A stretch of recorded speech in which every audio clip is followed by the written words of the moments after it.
of SimRacingOnline's G.E.A.R RSS GT1 series here from Sebring. I know it's not the usual voice you all know and love, but I am here in replacement for the final round, and it's looking to be like a really good final round of the championship. It's been tight, it's been close, but it's David Ricciardi at the top of the championship right now, 13 points ahead of Jean van der Geest, and Ricciardi's just looking like he is going to take this championship with ease here at Sebring. Qualifying on pole position, it is Henry Meitenen in second and Laurent Londes who will be starting this race from third position. That man, he's second in the championship, sitting fourth in qualifying with Jean van der Geest and Pablo Finotti rounding out your top five, and he sits third in the championship. So it's looking like it's going to be a little bit of a fight for second between the two G.E.A.R boys, Jean van der Geest and Pablo Finotti. But it's definitely looking like this is going to be a nice easy cruise for David Ricciardi, because even if Jean van der Geest somehow manages to win, I believe Ricciardi has to finish down in sixth position in order for van der Geest to win the championship. I think that's how low he has to be. So this isn't going to be easy for van der Geest or for Finotti, for anyone to take this championship away from Ricciardi, but they do have 90 minutes of racing to be able to do that. So all the drivers can prepare themselves for the start. So we are getting ready then. I'm Joseph Foy on the cameras and providing some additional information. We've obviously got Matheus Marçal, who's been here all season long, so you know a lot more than me. I was only here for obviously the opening round of the championship. I haven't seen anything other than that. Has it been a good season? Oh yeah, it was. Last race we had loads of incidents. We had a thing that actually blew my mind, because the new Finnish driver in the Ferrari just annihilated everyone on the track. He was seconds, he was almost a lap in front of everyone, and that actually blew my mind. And he's back on here in second place, sorry. Right, I'm just looking at the results from last race, and I can see that, yeah, Henry Meitenen had absolutely dominated the last race, and let's see what he can do here today. So he could be a challenge for Ricciardi then, but it's not going to be a challenge for the championship, unfortunately for him, with him being down in 14th position, with the last race being his one and only start so far this season. So to be actually all the way up, 14th position out of 32 entries that have taken part this season, that's a good place to be after just one race, and he'll get even further up, I'm sure, after tonight's race. The series coming to a close here at Sebring. Such a good circuit as well, a really fun circuit, really bumpy, but I know that a lot of drivers love it. Oh yeah, and this is the second Sebring ending series for G.E.A.R.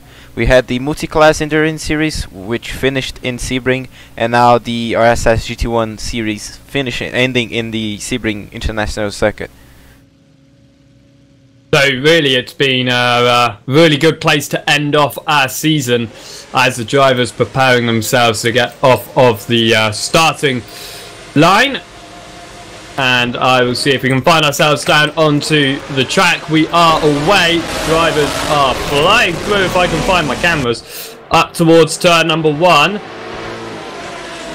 They all head through. It looks like we're going to remain pretty similar next to each other. That's good. They're not going to really go too aggressive into turn number 1, because we can see that happen quite a lot, going too aggressive at the start. But it looks like they're all setting themselves down nicely. No spins actually at the moment with 17 cars. That's actually a real surprise, the fact that everyone's still facing the correct direction. One car slightly wide, but other than that, I think that was Rob Milliken who went slightly wide. Other than that, it looks like that has probably been the cleanest start I've ever seen in Sebring. Locking up though from your race leader of Ricciardi. Looks like he's holding on nicely from Meitenen though. So this is going to be the challenge for Ricciardi. Is Henry sitting behind him? The two leaders have already pulled away from third position and fourth position. Drivers dropping down. We've got Denis Sashenko off the circuit in the background. He's finding as well. There's Henry Meitenen. A little bit of the tap onto the rear end of Ricciardi. It's thrown him off the circuit. He's moved it down. He's trying to run side by side with Finotti. Finotti's almost not giving him it here. They're still side by side. Maitonen on the inside line. Finotti kicks up a little bit of grass on the outside. They continue side by side. Maitonen's going, want this, and there's contact. And Maitonen's been shoved off the track by Pablo Finotti. They get back on, and he's settled himself in now, down to 5th. How is he not facing the wrong way? I don't know, but he's just been bumped and shoved off the circuit multiple times. And he's finally got himself settled once more in 5th, but looking to the inside of Jean van der Gies now.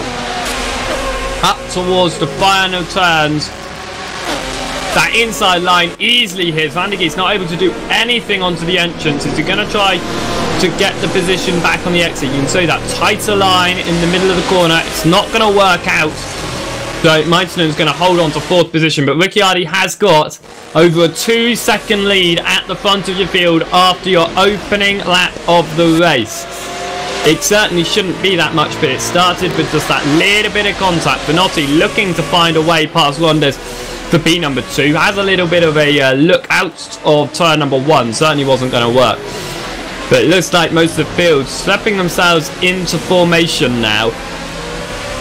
And I must say, actually, even though it is only the 2nd lap of the race, I wasn't expecting drivers to be this close in your midfield. It is just a train of cars still at the moment. By this point, normally, you would have opened up a little bit more than that. Big lock-up from Finotti. It's forced Maitonen wide. Van der Gies has almost got his nose in to get up back into P4. Couldn't quite make it work. It's going to have to remain down in 5th. Maitonen is just in the wars today. He can't get a break at the opening part of Sebring. It's a very long race though, of course. He doesn't have to dominate right from the start. As long as he can slowly make his way back up into 2nd, I'm sure he'll be able to close that gap down to the championship leader, qualified on pole at the front of your field, almost 5 minutes into the race here tonight. It's a lot of action for today's race, the final round for the championship. We saw a lot of people locking up, side by side racing. Too wide actually from the majority of the track in the first lap. Yeah, of course I haven't been here since the opening round, and I was just looking at them go through on that opening lap. So we're not doing a formation lap, are we? They're running very much side by side, 2 by 2 by 2. And I was just getting very confused from it. It was really good racing by them, all clean as well. And yeah, that only the one car ran off the circuit. It says Henry Maitonen slides, very big. That's Pablo Finotti and collects Nathan Lockie. A huge hit into the final turn. That's not what Maitonen would want to see. He's going to try and find his way slowly back on track, all the way down to P14. Not good news. Good news is he does have a little bit of space in front of him now, and that could give him some time to get into a rhythm, make, well, almost pick off drivers one by one. And by the time he gets back up to the front again, hopefully they would have separated a little bit and he'll be able to take full advantage of that. He gets past Marta Kane though, who runs wide at turn number 1 and is going very slow off the circuit there. Pablo Finotti, Jean van der Gies battling for 2nd in the championship, of course.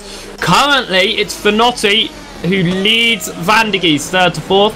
It's the other way in the championship, of course. Van der Gies does hold 2nd position ahead of his G.E.A.R teammate. Opening up a little bit. We seem to see a lot of lockups into that sharp right-hander. I'm not surprised, really. It is very fast section, of course, into the slowest corner on the circuit. It's very tricky indeed, but we're getting a lot of lockups, which is causing issues for the drivers following the cars who are locking up. Oh yeah. Looking at Kai Svertersson though, he's chasing down Dos Santos for 5th position. They're also really close in their fight as well.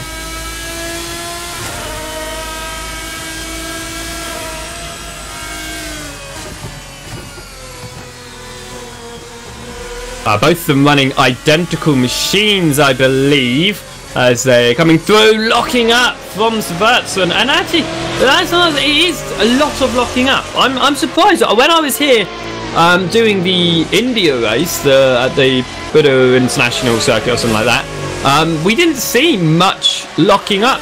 They seem to run pretty smoothly. Have we been seeing locking up through most of the season, or is it only here today where drivers are starting to push their cars and their tyres a bit too far? Here, since this track was built in a abandoned airfield, just the surface is a little bit bumpy, you know. And may I just add that quickly, Henry Meitenen has retired from the race. Yeah, I saw that. So yeah, since this track was built in a abandoned airfield, the surface is a little bit too bumpy for these cars. You cannot transfer too much brake to the rear, otherwise you get the car to over-rotate and spin out on every single corner and that. And this is a very turn and brake, you know. It's a little bit of a turn and brake type of track, so you have to be very, very careful with the brakes, not lock up or anything. Because no one likes flat spots, right? Oh, that's one of the worst feelings, is when you flat spotted your tyres, and definitely in a race like this, because you can't just jump down pits. Maybe, oh, I'll come down pits now just 5 minutes early. No, at this long race, you don't have 5 minutes early, and where on earth is Vertzen going to? How do you spin off at that section of course? I've no idea. But Kai Vertzen has managed to do it. That was the shallow left-hander before heading back towards the start-finish line. That is a really weird place to spin. I've never seen anyone go off the circuit quite like that before. Must be the power of the V12s and the Lamborghini. These cars are very sketchy to drive. They're just pushing a bit too hard then. Obviously he's trying to chase down on Dos Santos, and he's thrown it off the circuit down to 11th position as he rejoins. Looking at Van der Geest once more, still trying to chase down Finotti. Now these two, I think they're going to be two drivers who are going to be in a race-long battle. They are obviously teammates, they know each other quite well, but at the same time these two have been in countless championship fights, in countless series, but I don't think I've ever seen them fight for just second position in a championship. They're normally for the win, but here it's for second, and it's only for third position in the race at the moment. Not a position I'm used to seeing these two fight for. Oh yeah, I agree.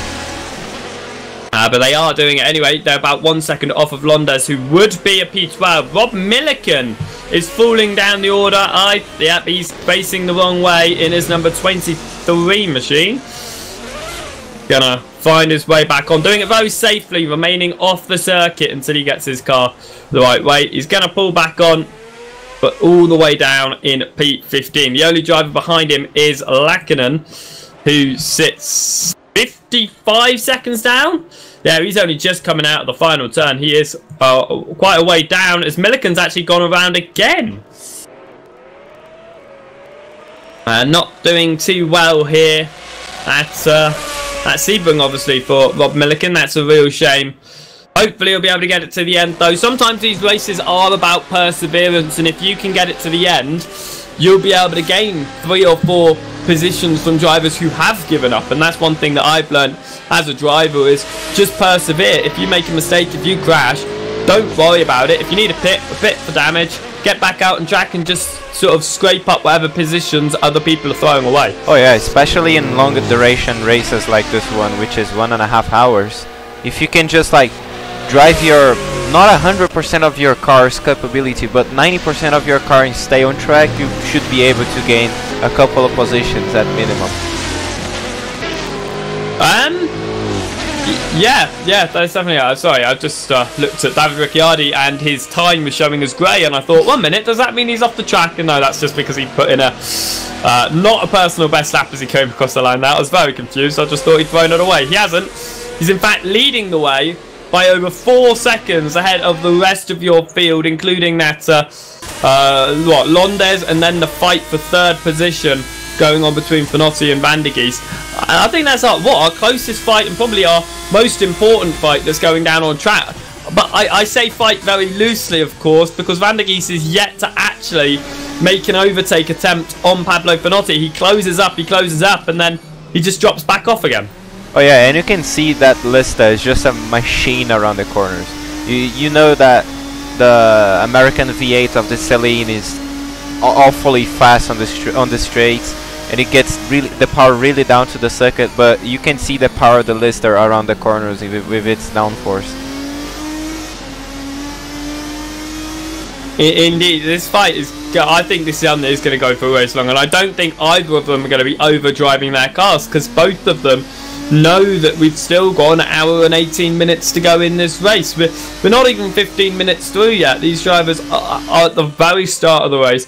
We've already had one retirement. We've had a couple of mistakes from a few of the drivers, but for the most part, everyone seems to be going strong. I've seen limited mistakes. A lot of people obviously locking up their tyres, which isn't going to help their strategy with their tyre wear. But I don't think really tyre wear is a massive issue in these cars, because their tyres can go for quite some time. If anything, the only reason these drivers have to come down to the pits is fuel, if I'm not mistaken. But here goes Van der Geest on the inside of Pablo Finotti. He really tried it through the final turn. He got side by side, but the outside line, believe it or not, is faster, because you can obviously carry more speed on the outside. Van der Geest still all over the rear though. He's really looking for it now, trying to pile on the pressure. Is he going to go for a proper overtake attempt, or is he just sticking his nose in to let Finotti know he's still there? Look at this, all over the rear, almost no space between them through the left-hander. You could fit a piece of paper between them and nothing more. Continuing on out now.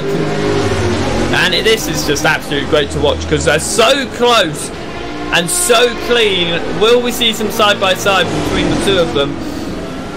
And once again, Van der Geest is just where he was last lap, sitting behind just that little bit of a gap, looking, waiting to find a way through. And you can see that strategy being played into it. He's letting Finotti know he's there, but at the same time, he's not going to overdrive his car and push it into a wall.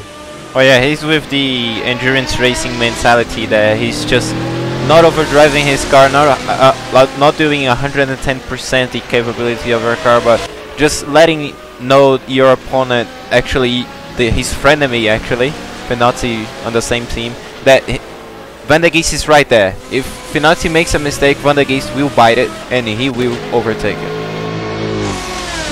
Like, it's in these situations that I love being the chaser, not the one being chased, because when you're chasing, you can follow the car in front of you, you can pile the pressure on.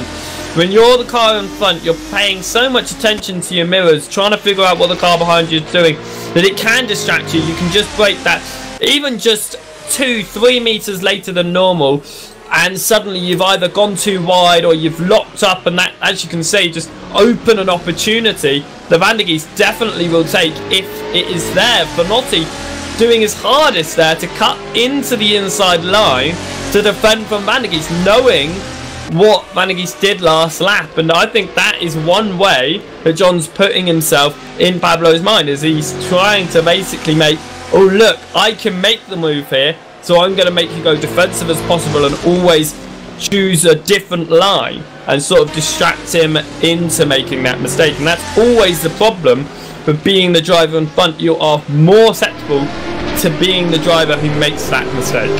Oh yeah, and you can see that Pablo Finotti already changed his driving line to the left corner there. He was going on the outside to carry more speed through the straight. Whoa! Ooh. Van der Geest really trying the inside line there, locking up completely, but he's actually got a better exit. He hasn't been held up by the slow Finotti locking up this time, and it's actually put him right over the rear. And as you say, Finotti is going defensive, changing his racing line, and that is going to give him a really slow exit. But has it held up Van der Geest? Just a little bit. But really good driving by the both of them. But as you say, yeah, Finotti going onto that defending line now, and Van der Geest just putting on full-on attack. Oh yeah, Van der Geest already got into Finotti's brain now. Finotti's kind of driving with his rearview mirror instead of his windshield, basically. But it's something that you can obviously accidentally do whenever you're racing. Is the moment, definitely with the gap that he's got to Londos, it's 2.5 seconds.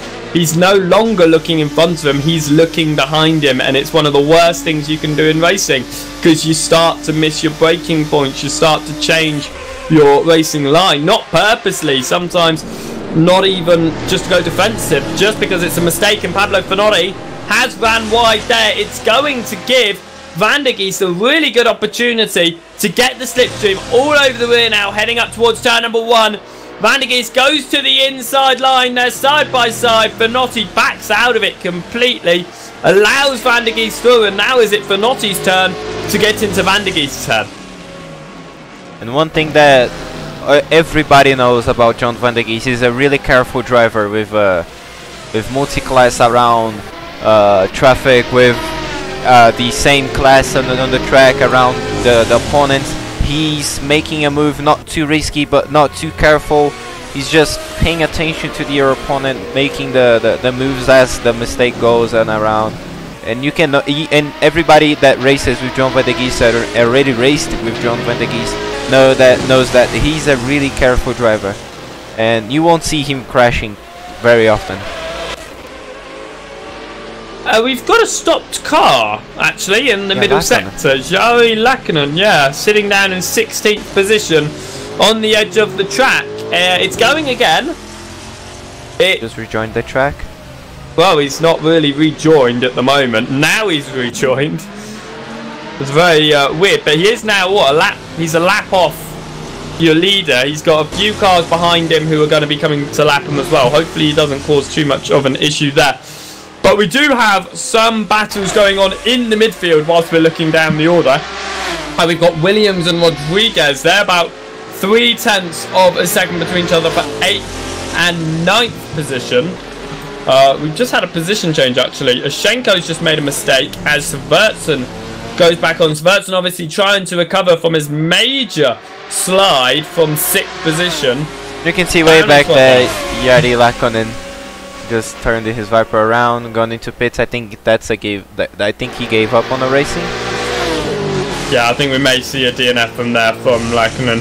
He might just be going down a pit lane to maybe repair his car, just doing a quick down a pit lane to try and get out of everyone's way. I don't know, but it's not currently displayed as a DNF, so he is still there. We should see what happens within the next moment or so.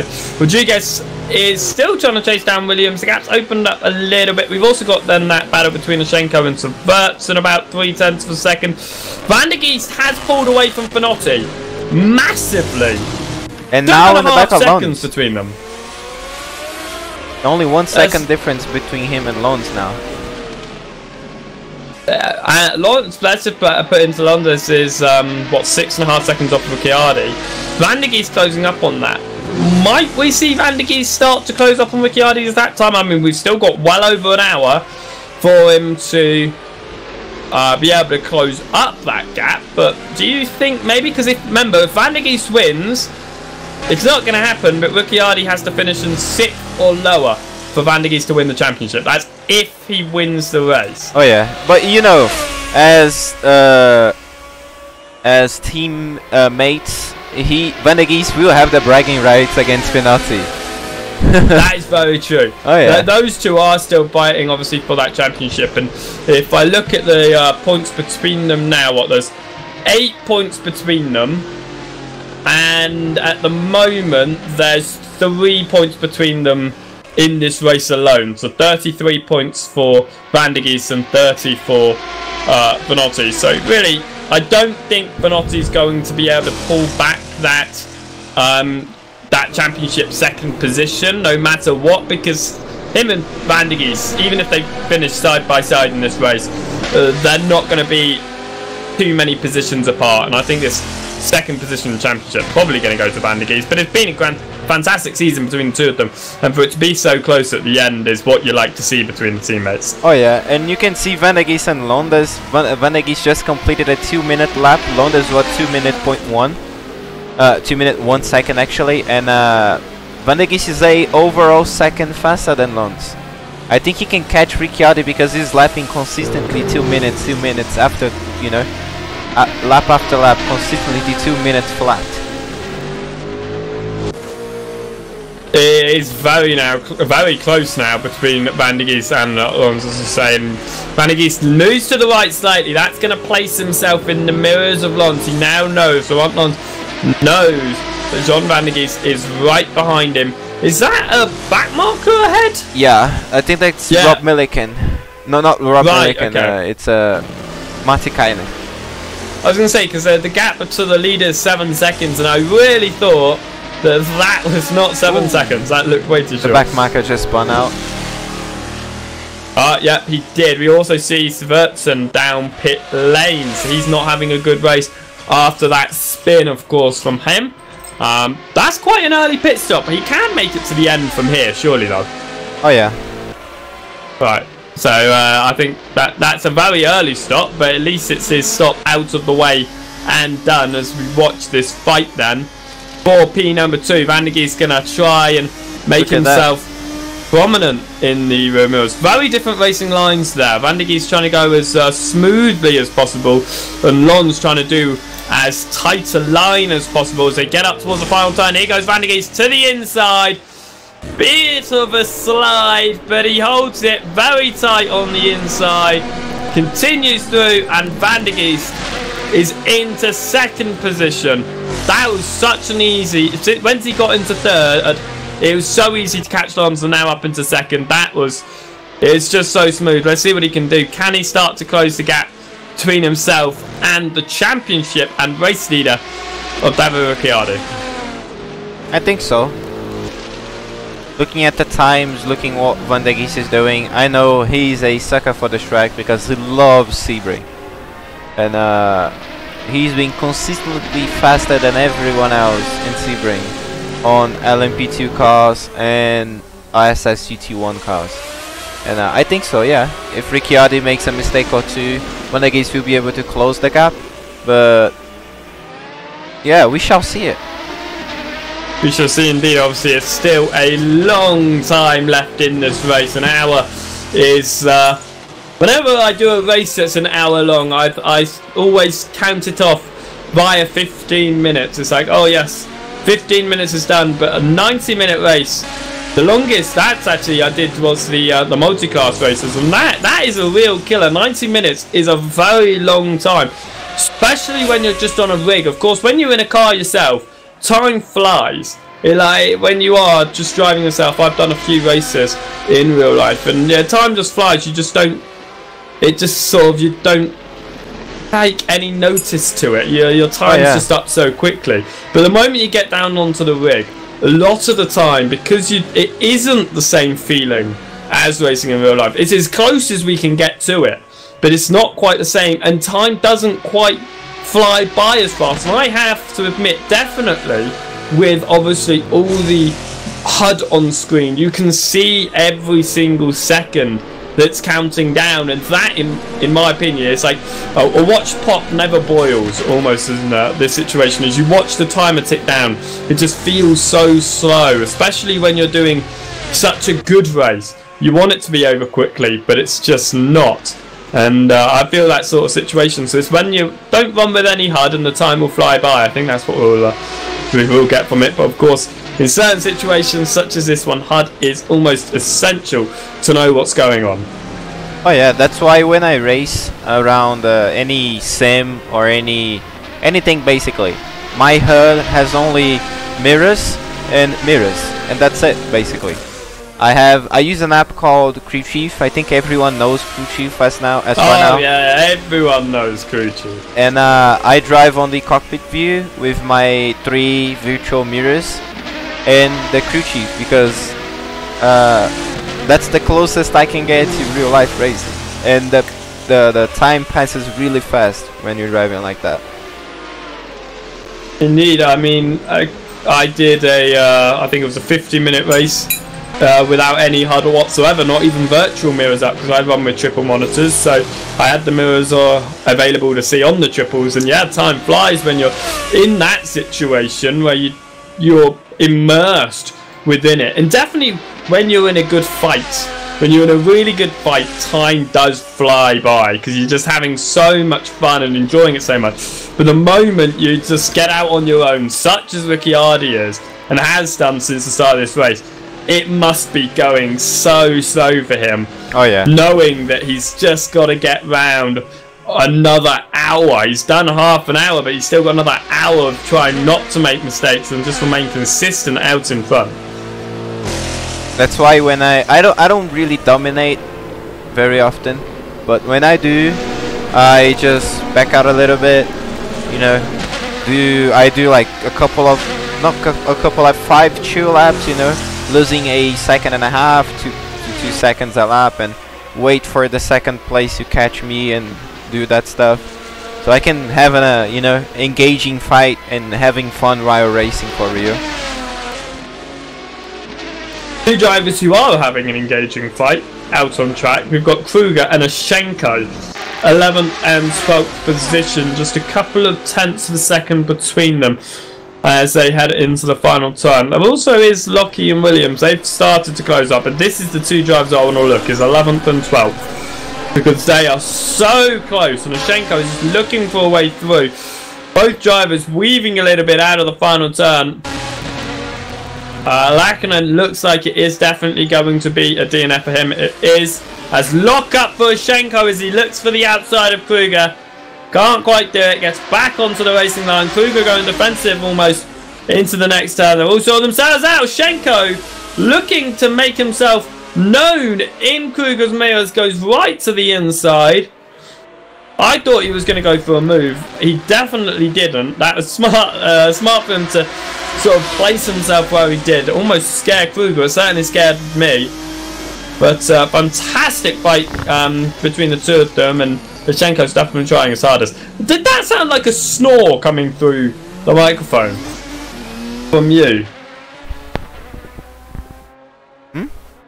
I heard sort of like, when I was in the middle of what I was saying, I heard sort of like a crunching. I don't know what it was. It sounded like a snore. Just me moving the microphone away from my face. I just thought you were super bored of what I was saying. No, of course not. I've already got you to that point. We've still got an hour of this. We're only a third of the way through. We have plenty of battles here. That's dependent on how close a driver is to another driver you want to call a battle. Of course, we've got Ashenko and Kruger 7 tenths apart. Brown Dos Santos 7 tenths apart. It's the gaps keep on opening and closing ever so slightly between everyone. Marta Kane, pit lane. How long has he been there? Is he only just entered? I've only just noticed his name being. No, he's been there for a while already. And I think that's going to be another retirement. May I have your attention to John Van der Gies, which was 7 seconds behind Ricciardo, now 5.4 seconds. You are correct. That's taken what, 10 minutes to close 2 seconds. So that's another 20-25 minutes. We should see Van der Gies on the rear end of Ricciardo. So the last half an hour could be a good race between the 2 of them. That'll be about what, when they're doing their pit stops. Do they do pit stops in these cars? Yeah, they do, yeah. Right, so we'll be seeing pit stops around that time, or just after the time the Van der Gies is on this rate going to catch up, and that could actually be really cool after their pit stops. Fresh tyres? Do they change the tyres? You know more than I do? Or is it just fuel? Softs, when people are going for softs, they do 2 stops. An early stop to change the tyres to mediums, and then stops for few. But Van der Gies, he's a 1-stop guy. He runs hards or mediums depending on the track and on the intensity, like how intense he's driving. But he's running mediums through this race, and he's only refueling. Right. Okay. Thank you for that information. So so that would be a refuel. So that's still like they'll have a little bit of a break before getting into a proper fight. Marta Kane is back out on track, by the way. He's a lap behind anyone, including 14th position, as he pulls wide in very far off the circuit. That was a interesting racing line from Marta Kane. He gets back on like nothing happened. Oh yeah, you have to square that turn just to get, faster exit. Nah, just kidding. yeah, you sacrifice your entry speed for the better exit speed. That's what that was. The wide line. Fight going on, Dos Santos and Brown. But again, I'm calling it a fight, but I'm using that in a very loose term today. Because it's not really a fight. It's a driver chasing another driver for about 5 or 6 laps, making the move, and then pulling away. That's what most of our fights are. Even that's what Van der Geest was. Van der Geest and Finotti. Van der Geest was chasing Finotti for about 6-7 laps, got past. Caught up to London, was chasing him for 2 laps, got past. Not even 2 laps, got past, and now is chasing out G.E.A.R. It's not really much of fighting, it's just, it is very much a short endurance race. That's what this is. It's no one's fighting each other, they're all just taking it easy, waiting for the last sprint at the end. Oh yeah, one thing that I noticed on the Santos Lamborghini, he has a very low downforce setup. He's pulling away like crazy from Brown's Ferrari on the straights. You can see Brown is very close to Dos Santos now on the twisty part of the track, but Dos Santos will open the gap really fast on the straights. A little bit wide from Brown there, not the best line, but they're currently going onto the straight then, 7/10, well half a second, and actually closes it on the exit. So half a second between them going onto the straight. Coming off of the straight, it is 6/10 of a second. Yeah, that's a 10th gained. But onto the brakes, and look at the Ferrari closing in straight away. But then pushes it very wide indeed. That's a scary place to run wide, because of course, just clip that grass, you're either into the barriers on the outside, or you'll slide across into the barriers for pit lane. But through turn number 1. And Brown, yeah, as you say, that low downforce on Dos Santos car is going to help him on the straights, but yes, you've got a couple of long straights, but there's a lot of close sectors, and that's Phil Brown all over the rear of Dos Santos, throws it around, as he slams on the brakes and locks up his rear tyres by the look of it. Well, actually no, he locked up his front tyres and then put too much power on, which then slid his rear tyres. He rejoins the track down in 9th position. Lockie, Williams and Pitchler have found their way through. Rodriguez is on the rear and will try to maybe get up into 9th position. He's being sandwiched by the 2 black and yellow Celines. Pablo Finotti, by the way, is now within 1 second of Lons for that 3rd position spot. So I don't know whether that's Finotti picking up the pace or Lons dropping off the pace, but they're getting closer. And this is really going to help Finotti obviously just confirm his place as 3rd in the championship. Because if he gets 3rd, the top 3 in the race are the top 3 in the championship. Oh yeah. Which we are coming up to. Well, we are almost halfway. We're 10 minutes away from halfway. And I'm really regretting I only made a very small drink. Through the final turn then goes Pablo Finotti, trying to close up to Lons about 0.666 seconds I had there out of the final turn, but across the line you can just see that was 6/10 faster Finotti's lap than Londa's lap last time by. If he does the same this time, he will be in the middle of Londez's car coming across the line. So this should really be Finotti's chance to show an overtake here. We've only seen him be overtaken by Van der Geest. Can he show the skills he's got and get up into 3rd position within the next couple of laps? Of course, he's not going to be pushing it too hard, just like we saw Van der Geest. Maybe take it a little bit easy. It's still a long race. We've still got just under an hour to go. It's by no means anywhere close to over. So our driver's still thinking in the long term at this stage. I don't think any drivers will start to think about short term until probably 30 minutes to go in the race. And then they'll start to get, I think, really pushy with their overtakes with about 15 minutes to go. Oh yeah, and you can see on the time sheet that Finotti's last lap was his personal best for the race.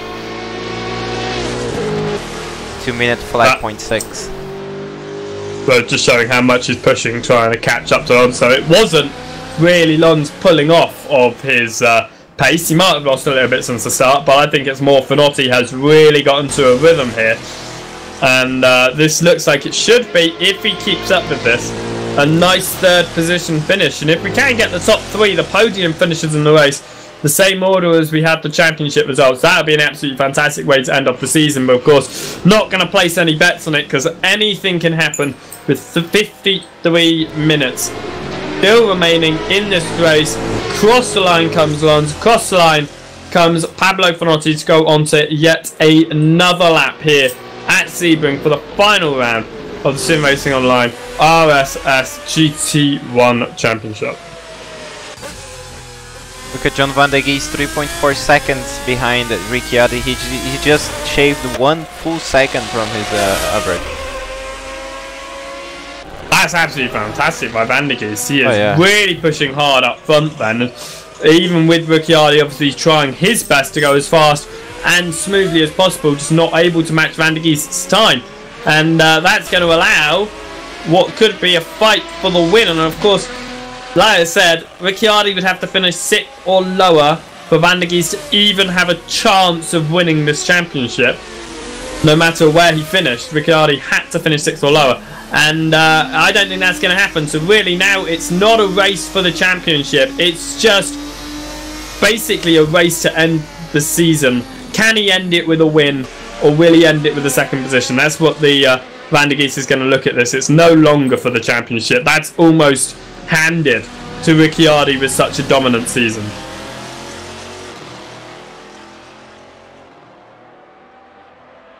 Three seconds between the two drivers now out at the front. It's a second between Lons and Finotti, so they have opened up, and a lot of drivers have opened up now. It is starting to get into that stage of this race that it's almost like you're just in a practice session. You're just hot lapping, trying to get to the end as consistently as possible without throwing yourself off the track. Even Ashenko and Kruger opened up a little bit. They're 3 seconds apart from each other right now.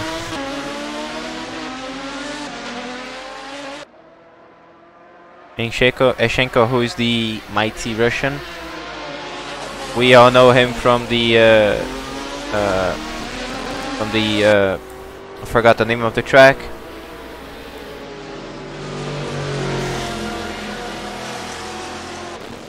Yeah, you're on your own on this one. I have no idea what you're on about. Oh yeah, because he held up the race leader for a lot of laps. Right. He, the race leader, I think Ricciardi on the Lamborghini. He was lapping, you know, the backmarkers, and Ashenko was in the lead lap, but he didn't pit it yet, and he was like battling for the first place. Ashenko was first because everyone else was pitted other than him, and right. He was holding Ricciardi like crazy. Well, to be fair, he had every right to, but at the same time, it's just going to slow himself down. Not only was it going to slow Ricciardi down, in that situation, you are in 2 separate fights. Because battling with someone, even when you're just defending, you're going to be losing time per lap. And you can see that in any sort of race situation. The guys in front of you will be pulling away, the guys behind you will be catching up. So to do that is almost not only ruining Ricciardi's race, but it would have also ruined his own race. Because by the time he does come to stop, he not only would be falling down the order with the pit stop, but he would have just lost 10 seconds, for example, battling with Ricciardi when he doesn't need to do that. So, in the same case where I understand where he's coming from, he's leading the race, he wants to stay there, he should have realised these guys have already pitted, I haven't, what's the point in defending it so hard? So you've really got 2 sides of the biscuit to that one, and it's almost a controversial topic to talk about, and I'm sure that Ricciardi didn't like it. Ashenko defended his tactics within it, and at the end of the day, it's you always have those sort of moments in a race. You don't know what to do. You always make a decision. When you're a race driver, you have sometimes split seconds to make decisions, and then you have to stick to them. And I think that's what he was doing, and maybe it wasn't the best decision, but he stuck to it, and that's what you have in a racing situation. It's all about those being as quick on your feet as possible, making those choices right then and there. You don't have time to debate and think about it. In the time he started to fight with Ricciardi, he might have just decided to stay with it. Oh yeah, talking about Ricciardi, Van der Gies and Ricciardi are 2.6 seconds apart from each other. I think Ricciardi had caught up in the middle of a traffic situation, I think. Yeah, he did. He was lapping Milliken and... Fianotti on the inside of London, through he goes. Lovely move for third position for Pablo Fianotti. Sorry to interrupt you there, but no nice, easy move. Fianotti now should start to pull away, surely. But you are right with that leading to. So David Ricciardi has just got past a back marker. Van der Gies has also made his way past the back marker. 2.7 seconds between them then, and we are about 3 minutes away from the halfway point. This is going to be a good fight. When we see Milliken just losing the rear end a little bit in the Lamborghini. Yeah, I think he lost it more than a little bit. He ended up tapping the wall as he spun there behind your two race leaders who are closing in. This could actually be a really good fight, and like I said, no longer for the championship, because really this is Ricciardi's, and it should be a nice easy win for him, but it's going to be a question of who's actually going to win. I say a lot of people at the beginning of this race, definitely with the opening couple of laps, would have bet on Ricciardi. Now Van der Gies is within the fray and had a really good opportunity to take that victory away from Ricciardi, and almost, well, Ricciardi's won the championship, but spoil the glory of winning that final race in the championship as well as the championship itself. So 47 minutes left to go, and Van der Gies 2.5 seconds off of Ricciardi. Also, on our YouTube chat, we have a question for you, Joseph. Is it safe to say Ricciardi is controlling this race? From Yusuf Masset. Well, it would be safe to say at the beginning, yes, he was controlling the race. He pulled away, and for the first 45 minutes, he's been very much in front and the dominant man within the race. He's been controlling the entire thing. Now, that's going to be under question. Definitely with the pit stops. Van der Gies, I know from the past, has been notoriously quick in pit stops, and he has gained so much time in his ultra quick pit stops that could close this gap between them even further. Don't think it will jump him into the lead. I don't think he'll be able to gain that much time with the stop, but we are coming up towards, with it being the halfway point, the time that these drivers are thinking about stopping.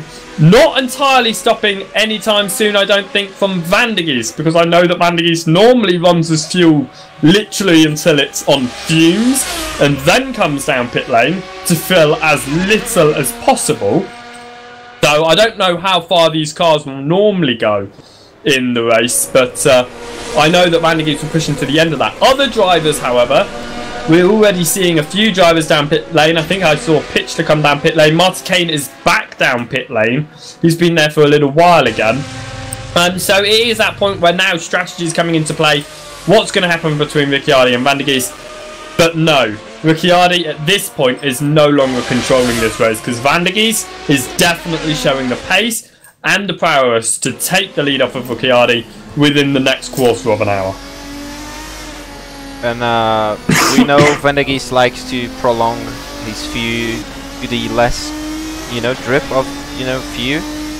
Yeah. And he has prolonged his pit stop in the race before. I think it was on India, and he got a lot of positions from that, But of course, because the later you pit, the less fuel you need to get to the end of the race. So it means that the less fuel you'll have to fill up, in which case it'll be less time, because of course 1 litre of fuel, it isn't this, but if 1 litre of fuel equals 1 second and he needs 10 litres of fuel by the end of the race, that'll be 10 seconds. But if anyone's pitting now, they'll need 20 litres of fuel, so that would take 20 seconds. Of course, that's not correct in any way, shape or form, but you understand, the more fuel obviously that drivers putting in the car, the longer they'll be stopped for. Brown, Rodriguez down pit lane now. They'll be stopped for quite some time. But the moment Van der Geest comes down pit lane, when he's on fumes and he has maybe 25 minutes, 20 minutes left in this race, he'll be pitting for the least amount of time that is conceivably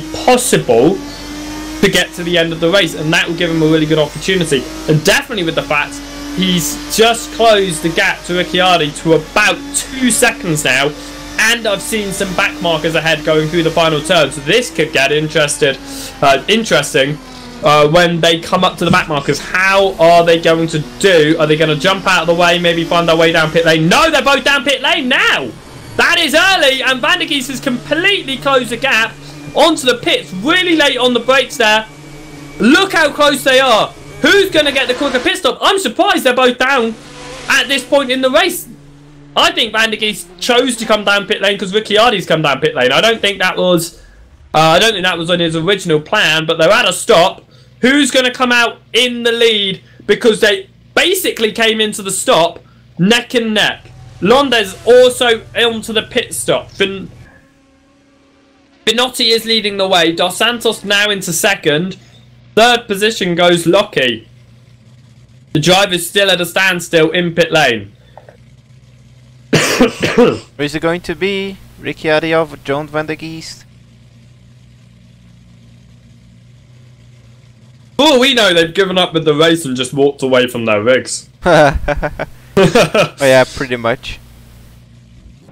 Some long pit. Oh, look at that! Going to beat Van der Geest. A massive jump, because look at this. Look, Ricciardi, is he even moving yet? No!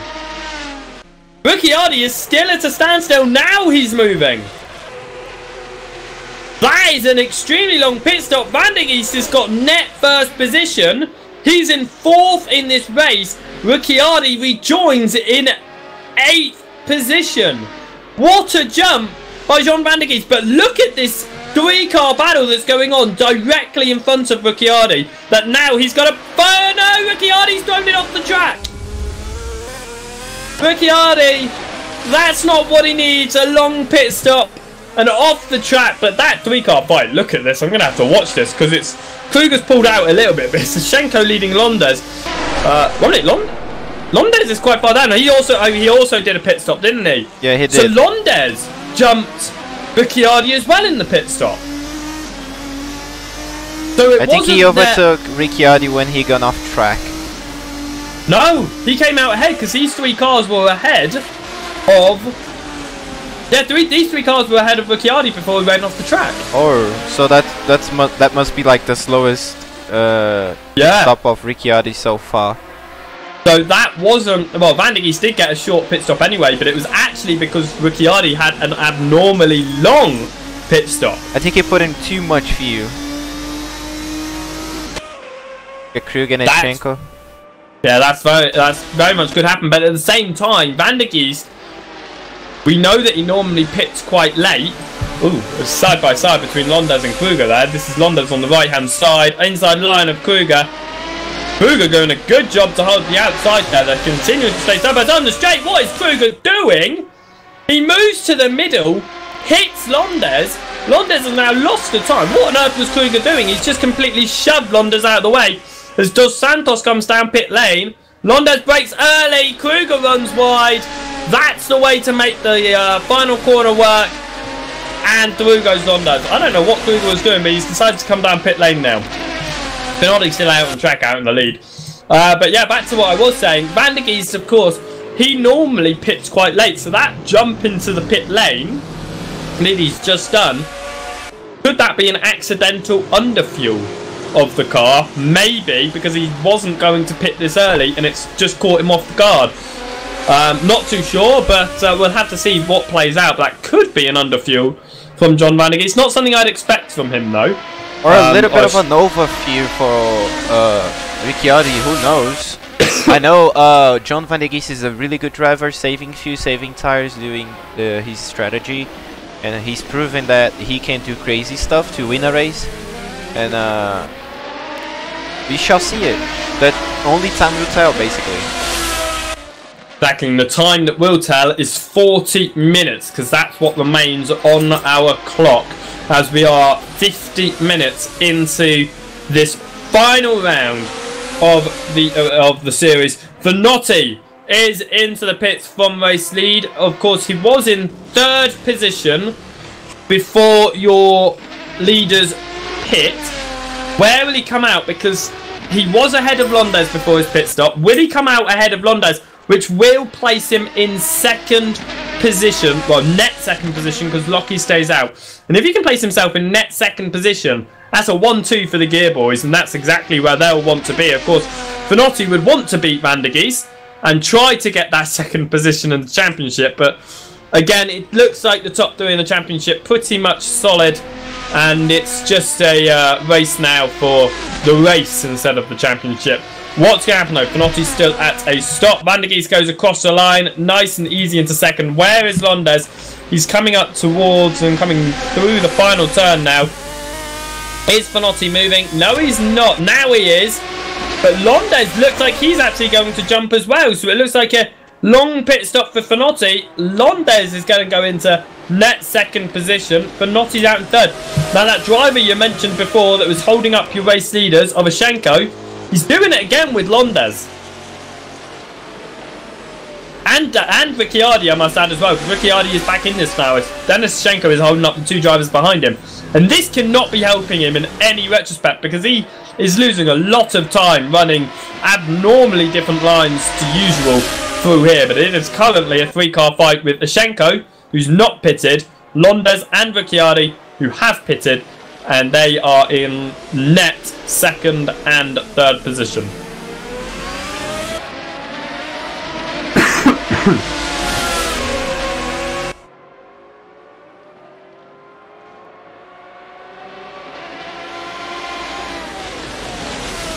Onto the brakes and through goes Ricciardi. What a move on the inside of Londes. I was not expecting that. He kicks out the rear end of the car. But look at that. What a move from the Lamborghini. Easily through.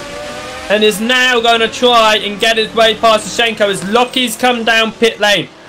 He's sitting behind Schenko, the man who ruined his race in a previous, well, hampered his race in a previous event this season, as obviously Matheus has told us. But coming through, will he do it again, or is Ricciardi setting himself up for a good exit? I think Ricciardi and Londes, they should stop fighting each other, and they should stop working. They should start working together just for a moment. Try and get past Dennis Schenko up towards the final turn. Van der Geest now takes that lead with Lockie down pit lane. All the different racing lines. Is that Schenko's racing line for the pit lane? Yes, it is. Dennis Schenko comes out, and look at that. That's not helped Ricciardi, because Londes is side by side on the inside line now. As Fanotti's also chasing down behind, but through goes Londes back in the 2nd. Ricciardi down to P3. P number 4, Pablo Fanotti, is looking at this fight now, but the Lamborghini drops it behind to the bottom step of the podium right now. What a overtake that was for Ricciardi in the first place, but what a move to take back 2nd position by Londes, taking full advantage of Schenko, slowing down Ricciardi as he entered pit lane.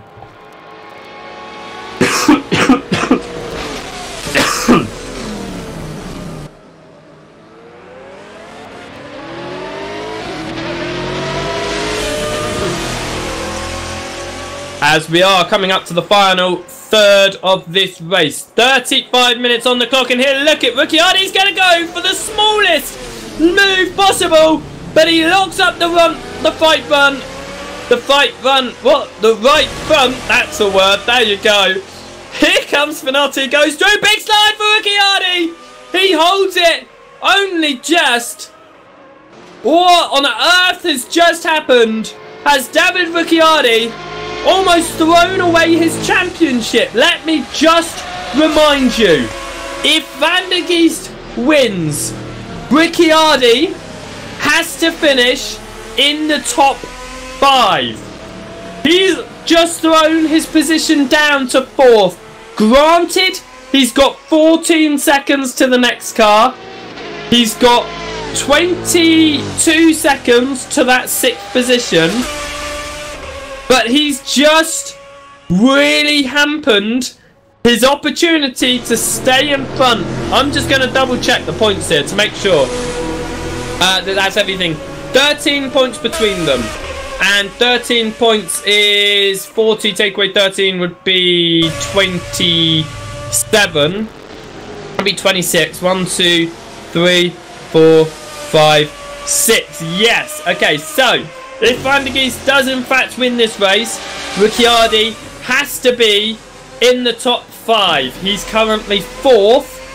I'm sure he'll catch up again to the top 3, but we now know that he's making a few mistakes with the pressure piling on, and just one big moment could throw away his championship here. John Van der Geest is doing everything that is possible for him.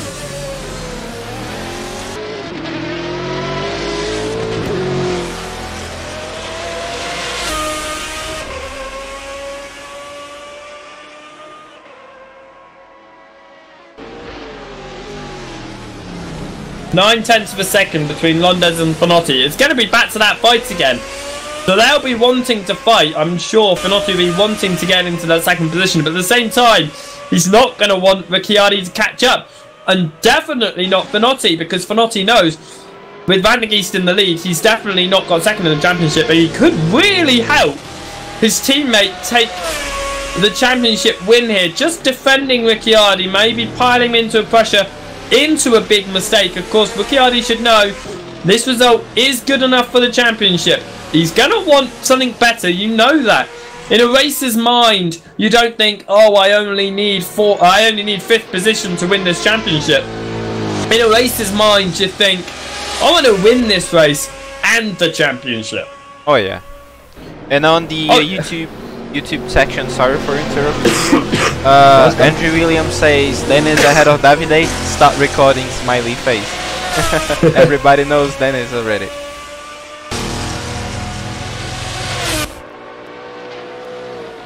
This is a really good run that's going on, and Ricciardi doesn't look to be catching the 2 drivers in front of him. Finotti is closing up to Londes, half a second between them now. This is actually turning into that pit stop. That entire thing has really thrown a hammer into the works, a spanner into the works, a hammer into the works. What am I trying to say? A spanner into the works for Ricciardi, because it's not only taken the lead off of him, it's taken off a podium. Oh, so yeah. it's not just hampered one position to what we were expecting with Van der Geest. It's thrown it completely into the air. Londes and Finotti now ahead of him. I'm sure he will be able to catch up. You saw the last time he was on the rear end of this, he locked up trying too hard to make the move, threw it away, and then lost that additional position to Finotti. So the pressure is definitely getting to him as we head into the final 30 minutes of the championship. The championship leader is cracking right now as he's dropping off just a little bit from these 2 in front. Yeah, we saw a big lockup by Londes there, catching a little bit of grass, but did not go off track. He's safe. Looks like Svensson down pit lane, down in 13th position. Martin has been down pit lane for what, about half an hour now? That's got to be another DNF, surely. But yeah, I think Martin is just watching the race for now. Right, okay, Svensson then back out on track from his pit stop. So 14 cars still in this. Rob Milliken, that's what I mean. He obviously wasn't having a very good run in the first quarter of an hour. He went around a couple of times and he was in 16th position. He's persevered. It's only 2 positions, but it's still 2 positions here up to 14th position, and that's exactly what you want to do in long races like this. You've got to persevere to the end. You can't just give up at the first sign of trouble, as we've seen a few drivers do. Also, a bit of information for you. Van der Geest has lapped at 1:59, couple of laps behind, and he's the only driver consistently lapping under 2 minutes in this race after the pit stops. Ricciardi just done a 2:09, and Finotti 2:08. So I think Ricciardi is not catching Finotti too soon. Well, so 1 minute. Van der Geest is underneath for 2 minutes. Yes, consistently. And these three drivers in the second, third, and fourth are just under 2:10. They are under 2 minutes actually. They are over 2 minutes. Sorry, they are under 2 minute flat mark. Right. Okay, I get that. Yeah. Ricciardo's just done the last lap. He's done a 2 minute flat. What on earth was that from Benotti? Has it worked out? It almost has. So much wobbling going on. Oh, I don't even think that was an attempt at an overtake. I think it just turned into one. Did you catch all of that there? Woo! That was a bit nerve-wracking as Benotti wobbled behind Londes, swerved to the left-hand side of the track, flew past, slammed on the brakes, ran slightly wide, back on the inside goes Londes, but you can see how much time it's thrown away for both of them because now Ricciardo's back within a second. Oh yeah, that was a crazy moment. Not to just... Oh, look at Ricciardo, almost lost the rear of his car.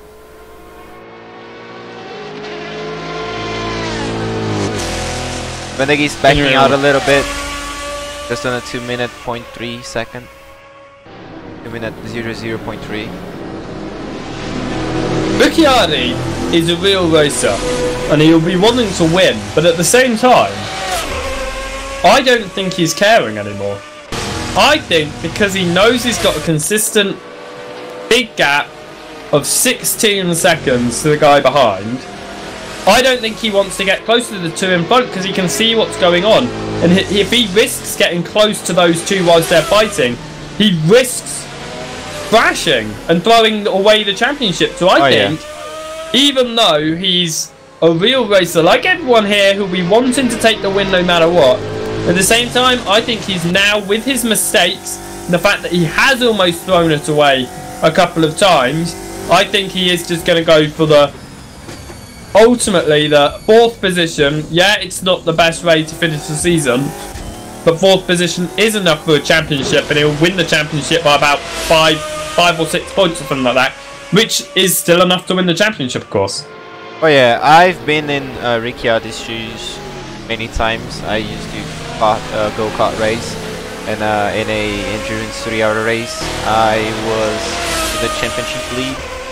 And I sat down in the 6th to 7th place, just, you know, driving 90%, not pushing my car around, you know, conserving tires, saving fuel, and I ended up in 6th position, but I won the championship that year. So yeah, that's a smart move. If Ricciardo is actually doing that, that's a smart decision from Ricciardo. You can let Londes and Finati fight. I'll be back here just waiting for a mistake. If they make a mistake, I'll overtake, otherwise I'll just... I think Ricciardo is just thinking on that. Yeah, because no matter what, if he holds on to the position, he's got the championship. But if there is an issue from one of the drivers in front, or both of them, then it's been gifted to him anyway. We do see a retirement from Sebring though. He's our 3rd official retirement from the event. Of course, Martin Kane is our unofficial retirement, so that's really 4 drivers gone, 13 still to go, but that's just showing the perseverance of Rob Milliken really paying off as he moves into 13th position in this race. And Substan, I think he's on our YouTube channel. He said, yeah, I'm here, good racing, great commentary, mate. Thank you. It's a real shame actually for to have 4 retirements from this final round. Of course, all drivers, when they go into the event, they'll be wanting to get that good result to end off the season, to almost confirm, because there's a lot of drivers who only taken part in 1 race in this championship. As you can see from the standings, 32 drivers have signed up over the course of the season, and when you go into the final round, you just want to get to the end. You want to basically confirm, yeah, this has been a good season, this is where we come off. And for those 4 drivers, it's not the way that they've wanted to end the season.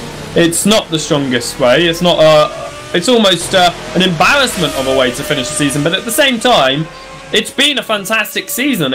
These cars have proved to have some very great racing. From the first time I saw them run around at the Buddha circuit, Buddha International Circuit in India, to here in Sebring, 2 completely different circuits.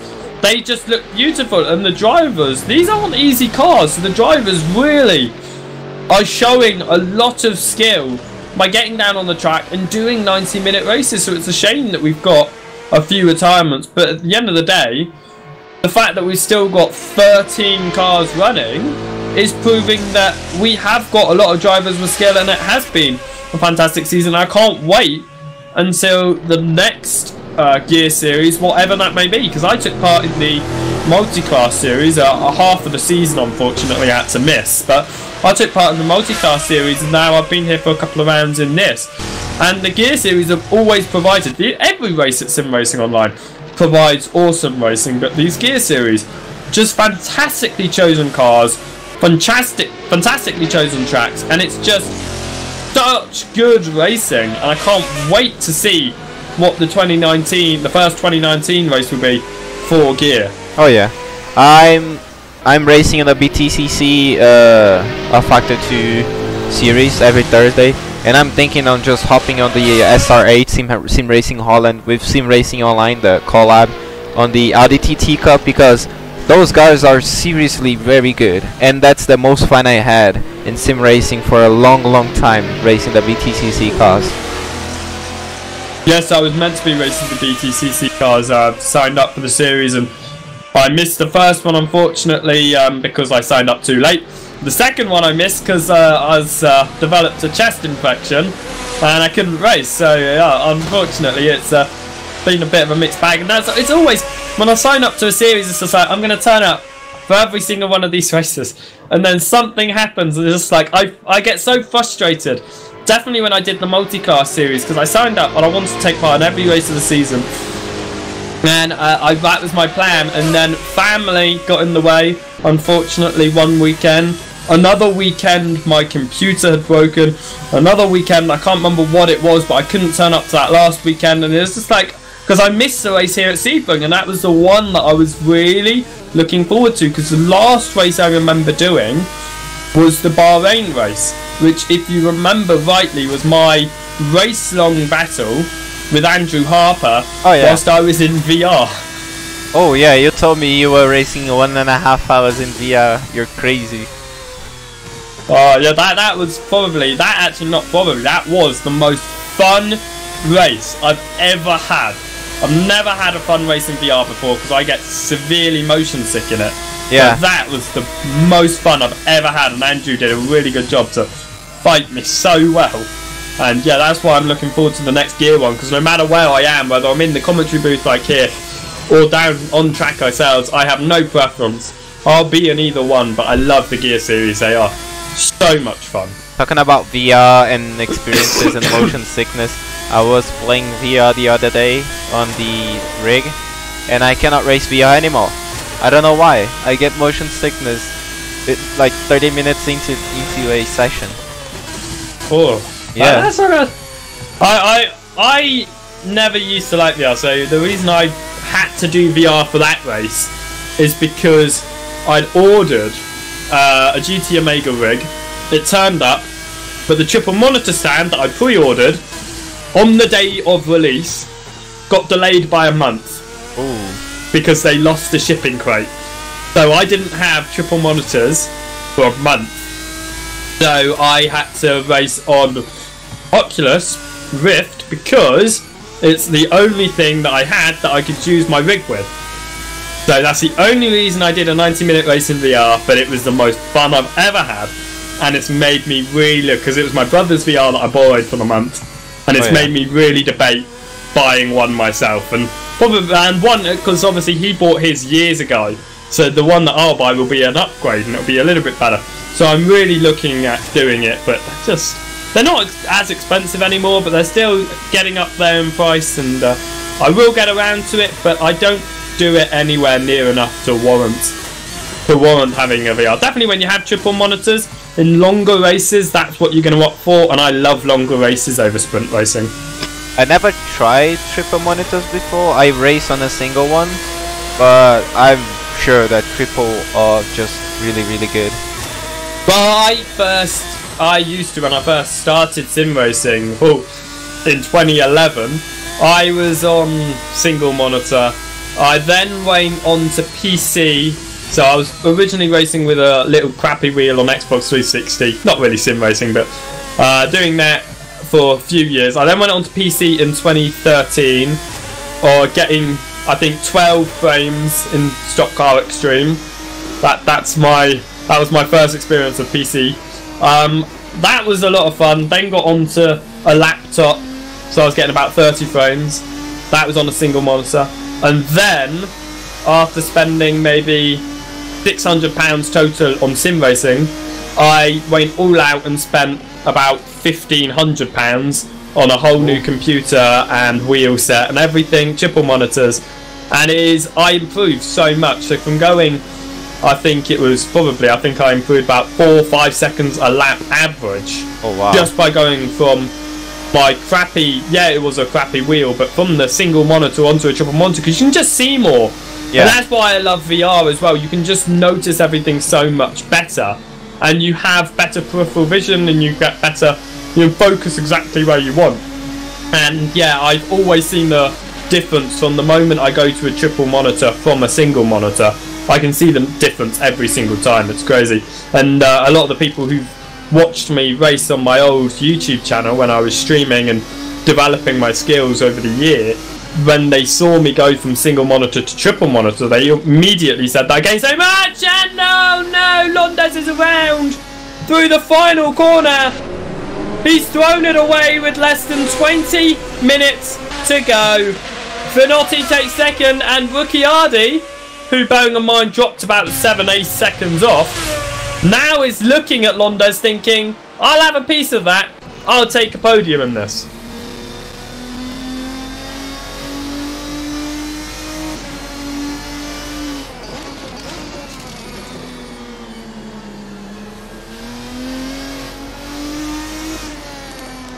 .5 minutes left to go in this race as they continue on around now.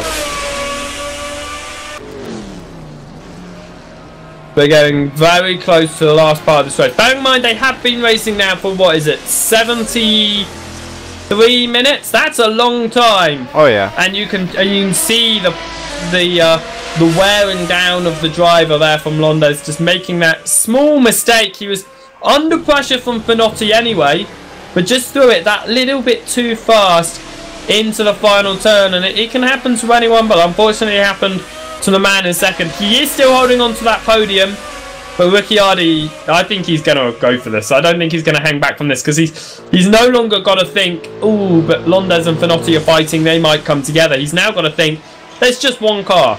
I can be faster than this. I should be able to slip past nice and easily. And even if I start fighting him, as long as I don't crash, there's 19 seconds to the guy behind. I've still got a 4th position in the bag anyway. So it's going to be interesting what's going through Ricciardi's mind, because he's all over the rear of Londes at this part. We were watching Ricciardi for a full POV lap. I think his stars are just absolutely shot as per now. But he's still on the rear end of Londes. Anyway, different racing lines. I thought he was just going to go straight on there with how wide he came into the entrance. They say wide on the entrance, tight on the exit, can go for the better exit, but that's normally in slower cars such as your Mazdas and your Audi TT Cup thingies that are being run by the SimRacingOnline, is it? Yep. That's doing their series at the moment. They're the sort of cars that you can do you're slow on the entrance, fast on the exit. These are the cars that really, you've got to be fast on the entrance, fast on the exit, otherwise you're just going to be absolutely mugged off by the drivers around you. Half a second between Londes and Ricciardi. Is he going to crack under pressure once again? We saw it about a lap and a half ago from Londes, under pressure from Finotti. Now under pressure from championship leader and almost 15 minutes away from championship winner, if he doesn't crash, Ricciardi running in 4th position. Can he get a podium in the final race of the season to cement his championship victory? Let's find out. He's over the rear end of the 22 machine.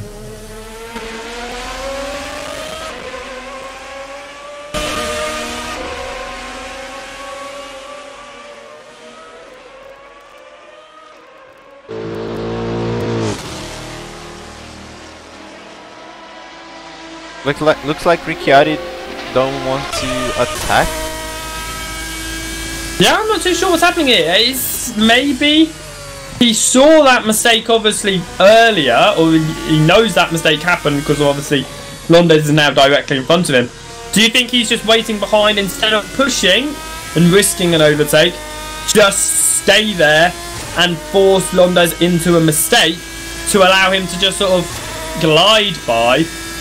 That may happen because, like you said, Ricciardi's tyres are shot, so I don't know, but he looks to the inside. Side by side through the final turn. The wide line's going to work for Londes. Ricciardi slips right back in. Surely this will be an overtake attempt. Up to turn 1. Squeezes to the left-hand side to be the inside. To turn number 1. The Lamborghini's got that line. Oh, that is a slide. I can see what you mean. The tyres definitely look dead there. It did not look comfortable going through turn number 1. Ricciardi's made 3rd, but Londes looks for a way back through. He looks up. Oh, but Ricciardi runs a slightly wider line, and lucky he did, otherwise he would have been tapped from Londes. But through goes Ricciardi, back onto the podium, exactly where he wants to be. Well, actually, it's not exactly where he wants to be. He'd rather be in the lead. But in the situations that have happened in this race, this is a perfect place for him to be. 3rd position, it's a podium to round out the championship. The top 3 in the race are the top 3 in the championship, just in a different order. But Londes knocked off of the podium. Not even a mistake from Londes, but that was just a fantastic overtake from Pinotti.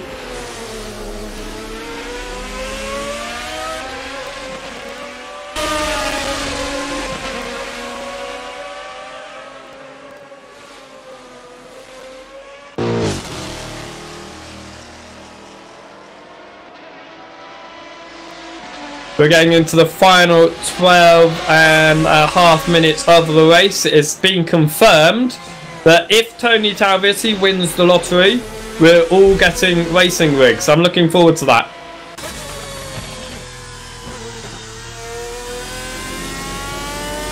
Londes has lost to about half a second behind Ricciardi at this point.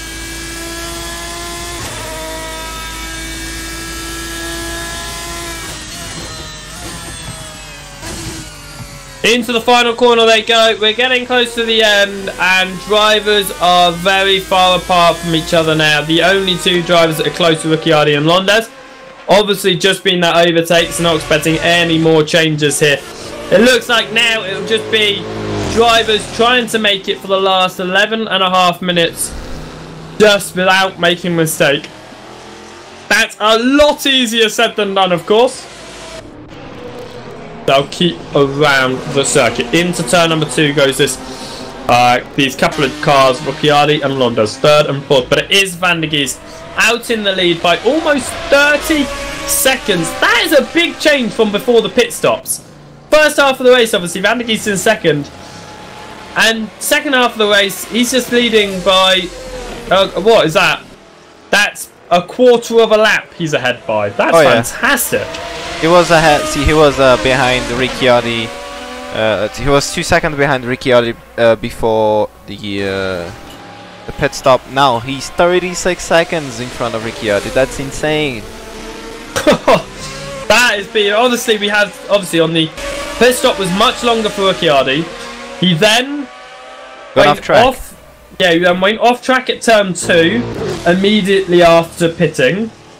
Then had that massive moment when trying to overtake Londes that lost him down to P4. Ashenko holding Ricciardi up too.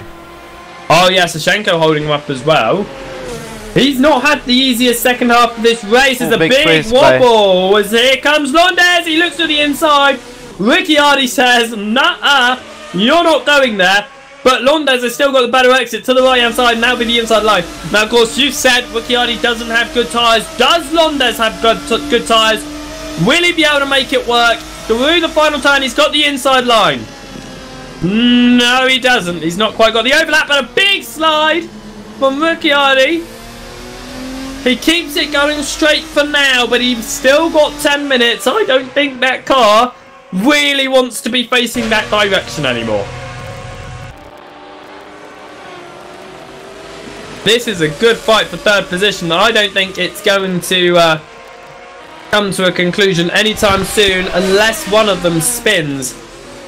Obviously, it's a 50-50 chance on who does spin, because we've seen Londes go around already, but at the same time, Ricciardi is looking very unstable within his machine. The Ricciardi's Lamborghini, the tires are absolutely shot at this point. He's twisting his car going into turn 16 and almost sideways, you know, in a way. That's really not going to help him with the final 8.5 minutes on, what, 2 minutes per lap, did you say? So that's what? Yeah. 5 laps? That'll be 5 laps from where Van der Geest is. Yeah, that'll be 5 laps from where Van der Geest is. Which doesn't sound like a lot. When you say 5 laps, it doesn't sound like a lot. But on a circuit this length, that is still quite a lot. Oh, yeah. So, Ricciardi's got to try and hold it together for just a little bit longer. He has got over a second to Londes. Somehow, it looks like Londes has dropped massively off this lap. But it still could be issues for Ricciardi. We've already seen a couple of issues. That big slide through this corner last lap. Will we see another issue for him? We'll have to wait and see. But racing, I've only just noticed in the car number of my favourite racer of all time, Valentino Rossi, number 46. Yes. Now I'm supporting Ricciardi. Before I was just sort of neutral. Now I'm totally for Ricciardi. Coming through the final turn then. A lot slower than last lap. No sliding for him. And yeah, Londes looked very uncomfortable into the entrance there. It was very tight, which then basically shot him out. Almost like a slingshot, where you get to the inside and it just sort of powers you through and throws you out, and that's exactly what happened. It threw him out, luckily not into a wall, but very wide, had to slow down a lot. Almost 2 seconds between the drivers now, and in fact, they're no longer the closest drivers on track. It's Williams and Pichler who are the closest drivers on track, with 7 minutes left on the clock.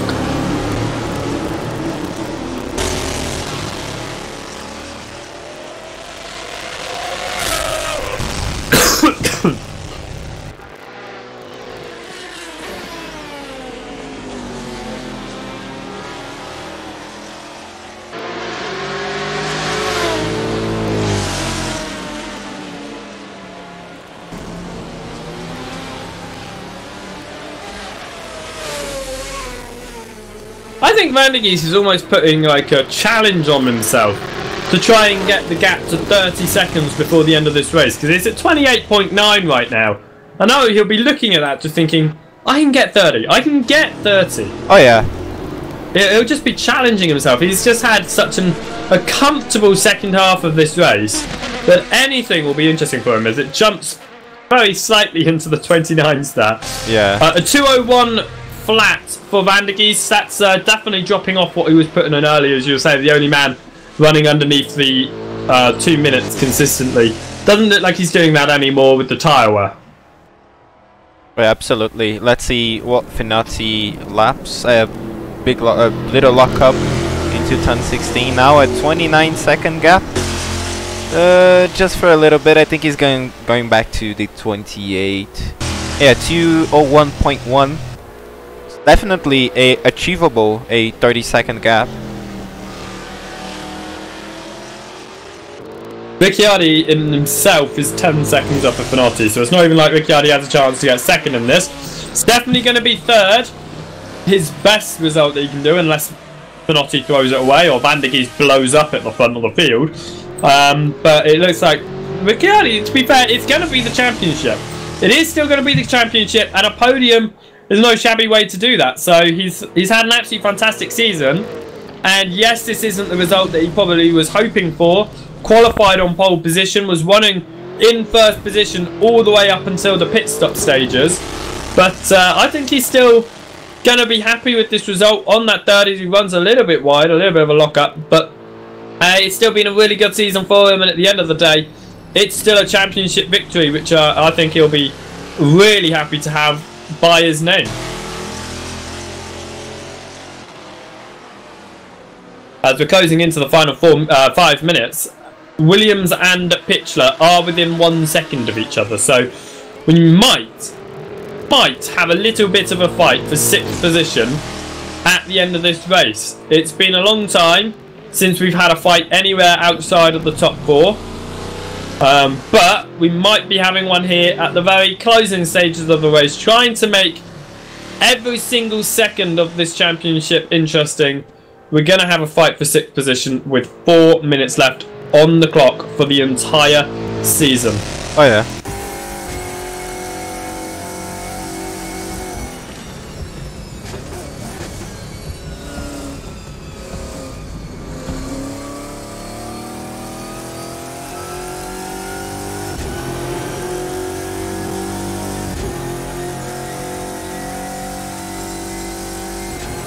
At this stage in the race, I'll come back to that saying that I said when we were just 15 minutes in.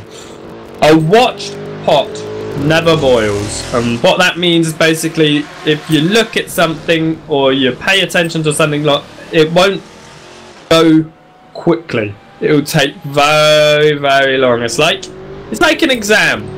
When you want the time to go quickly, you're just looking at the clock, but it takes slower. It takes longer every second when you're looking at the clock than when you're trying to answer the paper. And it's one of those things for Van der Geest out front, for Finotti in second, for Ricciardi in third. All of them just looking at that time, just thinking, let it be over, let it be over. But every time they'll look at it, they're thinking, it's only been 30 seconds. How has it only been 30 seconds? Because it's just going to be taking so long with it being a 90-minute race. Surprisingly, it is the final 5 minutes that feels the longest. Oh yeah, and I think that's the last lap for John Van der Geest. The last 2 laps actually, because he's in the 2... Yeah. He will get another lap after the one he's going on to, so that will, unless he purposely slows down, which he might do. Very unlikely.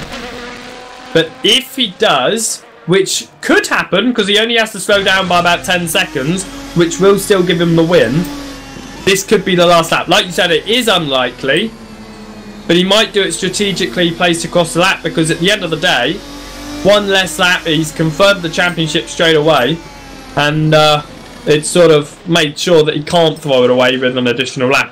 In my eyes, if I was sitting where he was now, as a racer, you want to go as fast as possible, but at the same time, I think I might be one of those people that would slow down, and I know that I've seen a lot of people do it. He has dropped time to Finotti.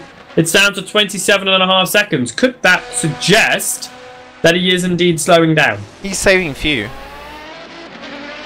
Short shifting, saving fuel. Saving fuel or slowing down. Alright, that's another thing actually. Is he going to cut the race by 1 lap because otherwise he would run out of fuel? That's another question actually, is how much fuel does he have on board? Will he have enough for another lap, or will he have to slow down to give this do this race as the this lap as the final lap? He hasn't dropped off enough time at this part of the race for it to be enough. He has lost a lot of time for Finotti, and you are right, he is fuel saving, but does he have enough to go another lap after this? We will have to see. Entirely sure. If he doesn't, Finotti just gained 3 seconds on Van der Geest. If he doesn't have enough, there's no question about it. He will slow down. Oh yeah. And he will make this the last lap. If he does have enough, he won't. Oh yeah, he's on 4th gear. He's slowing. He's making this the last lap, isn't he? Oh yeah, he's on 4th gear. Yeah. Yeah. Van der Geest is definitely making this the last lap. Is he out of here? I don't think he's out. Oh no, he's not, but he's on fumes. He is. He couldn't go another lap. There's no way he could go another. That. Look at that. Just playing around. Yep. Oh yeah. And we have a winner. Then wins. Yes. Congratulations. Well, not in quite the style that we would hope for, zooming across the line, but Van der Geest does win. Finotti is going to be happy with the 2nd position, but Ricciardi, the man who's going to finish 3rd, is our championship winner. Oh wow. Londes takes home 4th position, but our championship winner, Ricciardi, finishing the race on 3rd, started in pole, led the first half of the race, and threw it away in the pit stops.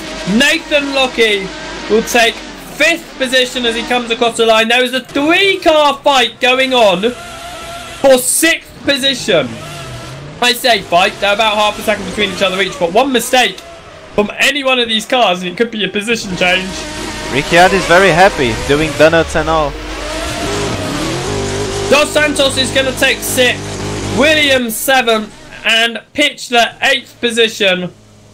Bill Brown is going to take 9th position. We still got Ashenko and Rodriguez 10th and 11th, who are 1 second apart. Not anymore, because it looks like a little bit of a mistake from Rodriguez, yeah, losing a lot of time actually behind one of the back markers there. That was Ron Milliken. Milliken's now allowed him through, but here comes Ashenko, going to take 10th position in the race. Rodriguez to come home in 11th. We've got Milliken to come home in 13th. Kruger's coming up to the final corner to take 12th. Retirements from Svestern, Marta Kane, Lakonen and Maintonen, but the win for Van der Geest.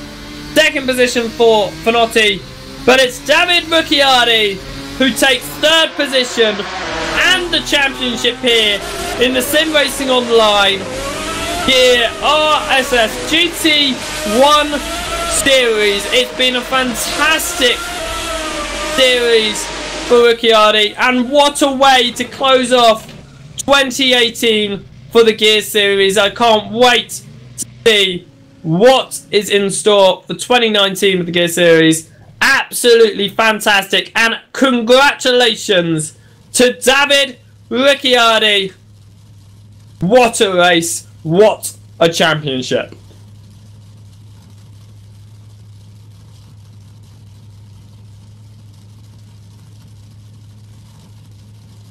Absolutely fantastic. So thank you all who have taken part in this series. Thank you to all who have watched the series. Thank you to, obviously, to Matheus for streaming the entire thing, always being there as a co-commentator, to either Alex Skinner, myself, or to Joshua Panny, who obviously has been here for 3 of the rounds of the season. It's been an absolutely fantastic and epic ride. It's been a pleasure, really. Yeah, it really has. And it's absolutely, every time I come alongside you and get to do some commentating alongside another human being, is absolutely brilliant. Hey guys! Hey, look at this! It's John. What an absolutely fantastic!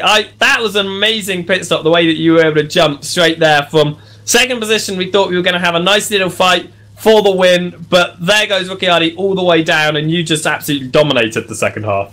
That was a quick pit stop, wasn't it? Yeah, it's almost like iRacing's quick repair.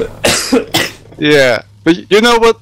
The fueling trick that I use is I put 100 liters, so I need a total of 168 liters, and I put 100 liters in, and then just on in the middle, when I'm, let's say, after 45 minutes, I'm down to 14 liters left, and then I pit. So I need 14 liters less fuel. And then that's also good for the tires, because it's mostly because of the tires. So at the moment that I'm pitting, my rear tires are completely red and worn out. So I have to pit. So if the other guy pits later than me, then I have a few fast laps over him to overtake. But I didn't understand how I was so much quicker than David. That was a surprise to me too. Did you see how I slowed on the last lap just before the finish line? 4th gear on the straight. Yeah, I guess. We sort of guess. I'm guessing that's because you weren't going to have enough fuel to go another lap. Exactly. I was 1 liter short.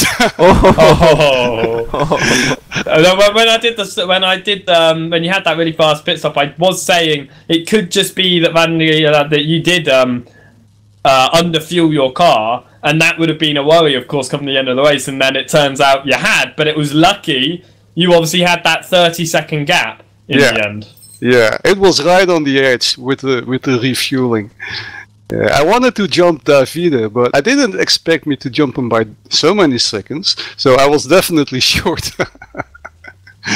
I took a little too less fuel. I needed 1 liter more, and then I could have kept pushing.